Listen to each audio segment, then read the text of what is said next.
Je vous ai parlé beaucoup de notre haie brise-vent qu'on essaie d'implanter pour protéger nos cultures en zone humide.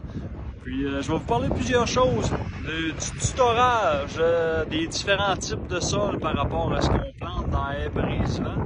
Puis je vais aller vous montrer ça, puis je vais vous présenter qu'est-ce qu'on a planté puis pourquoi. Dans le début de la haie, ici, on est dans un sol qui est vraiment terre noire, mais qui se draine quand même bien.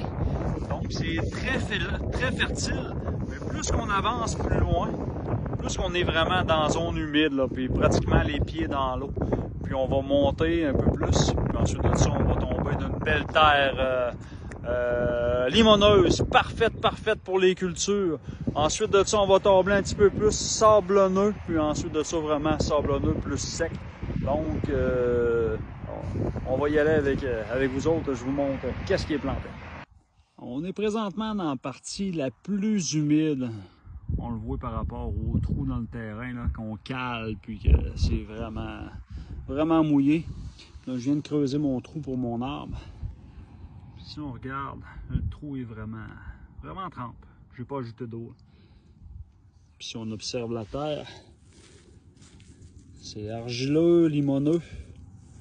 Mais il y a quand même un potentiel. Il y a beaucoup de matière organique, si on regarde la couleur. Puis sûrement plusieurs minéraux dans le sol.